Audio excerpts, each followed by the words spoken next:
Good morning girls. ये मेरा fashion buyers पे 4th वीडियो है। इससे पहले मैं आपको 3 वीडियोस इसके बारे में दे चुकी हूँ, जिसके अंदर फैशन बायर्स कौन होते हैं, उनके क्या फंक्शंस होते हैं, उनकी क्या रिस्पॉन्सिबिलिटीज़ होती हैं, ये मैं आपको बता चुकी हूँ। अब है कि इस वीडियो में मैं आपको बताऊँगी खरीद घर या fashion buying houses. Buying houses का क्या काम है? एक्चुअली बाइंग हाउसेस जो होते हैं एक तरीके से मीडियम होते हैं, एक मध्यस्थ होते हैं निर्यातकर्ता और आयातकर्ता के बीच में। ठीक है, तो जैसे कि कोई मान लीजिए कोई कंपनी अपनी कोई नई इकाई खोल रहा है, तो नई इकाई जब वो खोलता है तो उसके पास इतने खरीदार नहीं होते हैं जिनको कि वो बेच सके। उसको इतनी नॉलेज भी नहीं होती है कि उसे अपनी चीज़ें कहाँ पर कैसे बेचनी है, तो वो खरीद गृह से अपना कांटेक्ट करते हैं। जो खरीद गृह होते हैं इनका क्या काम होता है, ये विदेशी खरीदार लेकर आते हैं।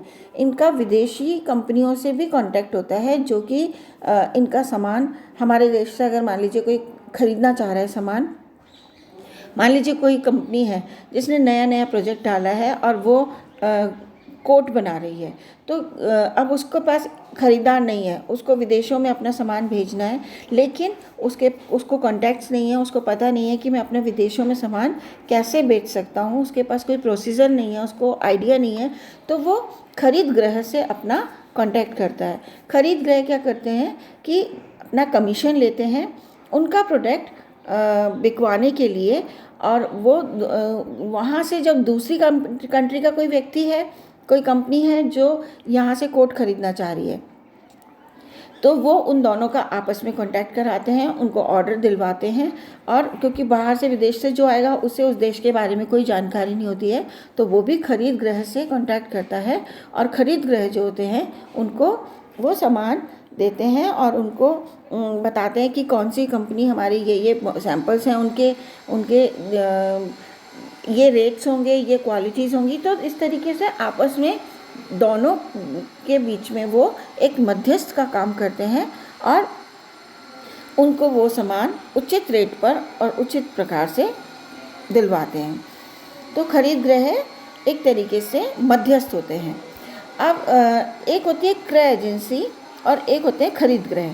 दोनों में डिफरेंस है। क्रय एजेंसीज जो होती हैं ये अपने देश के अंदर ही काम करती हैं, एक लोकल एरिया में काम करती हैं, और ये लोकल एरिया के अंदर ही अब ये भी मध्यस्थ का ही करती हैं, लेकिन इनका काम स्वतंत्र रूप से अपने क्षेत्र के अंदर ही होता है। जबकि खरीद गृह जो होते हैं ये विदेशों से जो व्यापार हो रहे हैं उसके बीच में ये कार्य करते हैं। ये देखिए एक खरीद गृह का एक अंदर का दिखाया गया है कि कैसे इन्होंने मतलब अलग अलग कंपनीज़ की चीज़ों को इन्होंने लगा रखा है।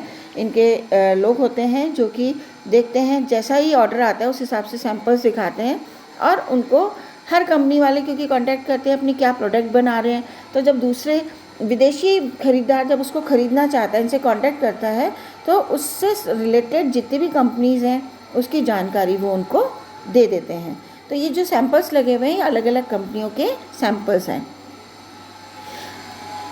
अब है इनकी क्या भूमिका होती है, क्या इनका रोल होता है परिधान व्यवसाय में। खरीद गृह जो होते हैं जैसा मैंने आपको बताया कि ये केवल ऐसा नहीं है कि विदेशी परिधान खरीदने वालों की खोज करते हैं, ऐसा नहीं है, बल्कि ये निर्माताओं की भी खोज करते हैं कि कौन से निर्माता इन चीज़ों को बना रहे हैं। तो इनको दोनों की जानकारी होती है, खरीदारों की भी और निर्माताओं की भी। अब मैंने आपको पहले ही बता दिया कि खरीदार का काम, जो विदेशी खरीदार खरीदना चाह रहा है वो भी इनसे कांटेक्ट करेगा, और जो देशी अपना बाहर सामान बेचना चाह रहा है वो भी इन्हें बेचेगा, क्योंकि उन्हें अभी बाहर की इतनी किसी को भी, ना खरीदार को इतनी जानकारी होती है ना बेचने वालों को इतनी जानकारी होती है। तो ये एक इम्पॉर्टेंट रोल करते हैं इन दोनों के बीच में, उनको परिधान को बेचने का।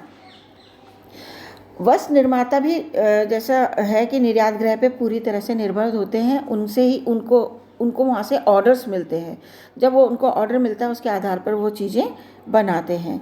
और क्योंकि अकेला जो एक निर्माता है वो सब चीज़ें काम नहीं कर सकता है। एक वस्त्र निर्माता भी इस पे हो गया और ख़रीदार भी, दोनों ही इनके ऊपर डिपेंडेंट होते हैं। और एक क्षेत्रीय कार्यालय जो है वो जो होता है वो क्रय एजेंसीज के द्वारा चीज़ें खरीदता है। ये एक एग्जाम्पल दिया हुआ है, जैसे कि टेस्को है। टेस्को क्या है? एक क्रय एजेंसी है जो कि अपने ही देश के अंदर मीडिएटर का काम करती है खरीदार और बेचने वाले का, विक्रेता के बीच में या उत्पादक के बीच में। जबकि ली फंग इंटरनेशनल कंपनी है जो कि एक बाइंग हाउस है जो कि पूरे वर्ल्ड में इस चीज़ का काम करता है। तो अब है खरीद गृह के मुख्य कार्य, the main functions of A buying house. एक खरीद गृह अपने खरीदारों को कई सेवाएं प्रदान करता है। सबसे पहले तो उनके लिए नमूना देता है कि कैसा नमूना है जो आप चाह रहे हो। मान लो किसी ने ऑर्डर दिया मुझे स्कर्ट चाहिए, तो वो उसको जितनी भी कंपनी से उसका कॉन्टैक्ट है उन कंपनीज के स्कर्ट्स के नमूने दिखाएगा। फिर उन नमूनों के आधार पर सही जो इसको पसंद आ जाता है, तो उन मान लीजिए 10 लोग उन्होंने स्कर्ट दे रखी है, तो फिर जो ख़रीदार है जिसको पसंद कर रहा है वैसे नमूने वाले निर्माताओं को वो ढूंढेंगे और उनसे कांटेक्ट करवाएंगे। फिर उनसे ये ऑर्डर लेते हैं कि कितना आपको बनवाना है। वो ऑर्डर वो निर्माताओं को देते हैं। मान लीजिए कोई भी उसमें चेंजेस लाने हैं, तो ख़रीदार जो है वो खरीद गृह को बताएगा कि हमें ये कलर नहीं चाहिए, हमें ये साइज़ नहीं चाहिए, या हमें ये चेंजेस चाहिए। तो ख़रीदार जो होते हैं, आपूर्तिकर्ता मीन्स जो निर्माता हैं, जो उत्पादक हैं, उनको वो उनकी आवश्यकताओं को बताते हैं। ये भी ध्यान रखते हैं कि जो क्वालिटी मांगी गई है बाहर के देशों के खरीदारों द्वारा, वही क्वालिटी उनको मिले। और इसी तरीके से निर्माताओं को भी, अगर मान लीजिए कोई खरीदार ने स्पेशल प्रिंट या स्पेशल चीज़ बोली है, तो ये उनको दिलवाते भी हैं। जो निर्माता है, मान लीजिए उनको नहीं मिल पा रही है वो चीज़, तो ये उसके लिए भी ढूंढ के देते हैं कि उनको वो प्रोडक्ट कहाँ से मिल सकेगा। तो ये उनका भी एक तरीके से आउटसोर्सिंग का काम भी हो जाता है। बीच बीच में ये फॉलोअप भी करते हैं, साथ में शिप पे लदवाने का कार्य भी इन्हीं का होता है। तो एक तरीके से अगर आप खरीदार या जो निर्माता है अगर बाइंग हाउसेस से कांटेक्ट कर लेते हैं, तो एक तरीके से वो इन सब चीज़ों से फ्री हो जाते हैं।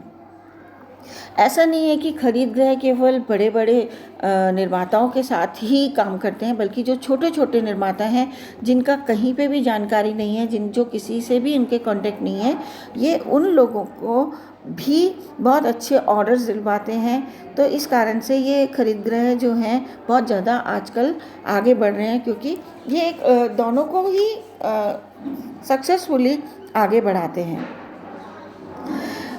तो ये जो खरीद गृह एक तरीके से देश निर्माण में भी बहुत अधिक काम वो देते हैं।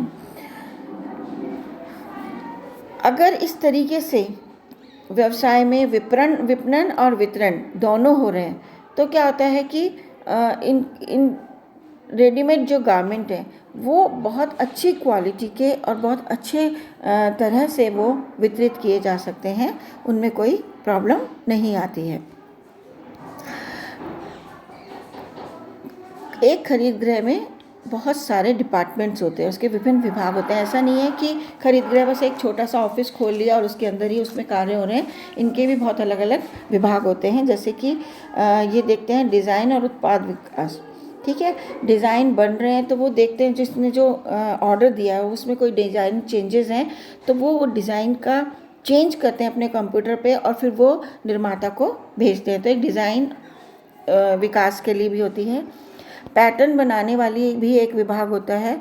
मर्चेंडाइजिंग टीम होती है, क्योंकि इनको भी मैंने जैसे आपको बताया था, मर्चेंडाइजिंग क्या होता है कि अपने प्रोडक्ट को इस तरीके से बेचना कि लोग उस पर ज़्यादा से ज़्यादा आकर्षित हो सकें। तो मर्चेंडाइजिंग टीम होती है। तो ये भी क्योंकि इनको जितना ज़्यादा ये सेल करवाएंगे उतना ही इनको ज़्यादा काम मिलेगा। तो जितने भी प्रोडक्ट प्रोड्यूसर्स हैं वो इनसे कांटेक्ट करते हैं, तो उनके प्रोडक्ट को वो इस तरीके से लोगों को दिखाते हैं कि लोग उसको खरीदने के लिए तैयार हो जाएं। फिर ये क्वालिटी कंट्रोल करते हैं, सिलाई की टेस्टिंग करते हैं, वितरण देखते हैं। इनके पास टेक्सटाइल टेस्टिंग की भी वो होती हैं प्रयोगशालाएं, जहाँ पर ये पूरी क्वालिटी को कंट्रोल करते हैं। जिन निर्माताओं को चीज़ें नहीं मिल रही हैं, फैब्रिक नहीं मिल रहा है या जो भी उसके ऊपर उनको चेंजेस चाहिए वो नहीं मिल रहा है, तो वो भी उनको प्रोवाइड कराते हैं। ये पूरा अकाउंटिंग डिपार्टमेंट होता है, इनका वितरण डिपार्टमेंट होता है जहाँ से ये वितरित करते हैं, और फिर एडमिनिस्ट्रेटिव तो होते ही हैं, जैसे प्रशासनिक जो होते हैं। ये देखिए, ये एक खरीद गृह के अंदर का डिपार्टमेंट्स हैं, अलग अलग डिपार्टमेंट्स में डिवाइड किया गया है, जहाँ पर सबको उनके कार्य दिए गए हैं। और देखिए कितना बड़ा है ये खरीद गृह है, जहाँ पर एक कितने सारे डिपार्टमेंट्स हैं जो कि अपने कार्य को पूरी तरह से अच्छे से कर रहे हैं। अब है कि खरीद गृह इतने ज़्यादा क्यों हो रहे हैं? वो इसलिए हो रहे हैं क्योंकि छोटे छोटे जो निर्माता हैं उनके भी ये परिधानों को बड़ा ऑर्डर दिलवाते हैं परिधानों का। और दूसरी बात, जैसे छोटे कारीगर हैं, छोटे निर्माता हैं, वो क्योंकि जानते नहीं हैं किस तरीके से हमें एक्सपोर्ट करना है, या दूसरी कंट्री से उनके कोई भाषा नहीं जानते हैं, उनकी कल्चर के बारे में नहीं जानते हैं, तो ये जो खरीद गृह हैं वो इनको इस कार्य में मदद करते हैं। तो जो कर्मचारी ये हैं, और साथ में इनकी क्वालिटी भी बहुत ये बना के रखते हैं, तो इस कारण से लोग इन खरीद गृह के ऊपर बहुत ज़्यादा डिपेंडेंट हो जाते हैं। तो ये एक तरीके से खरीद गृह जो हैं आयातकर्ता और निर्यातकर्ता दोनों के लिए ही बहुत इम्पॉर्टेंट होते हैं। तो आई होप कि आपको खरीद गृह के बारे में अच्छे से समझ में आ गया होगा।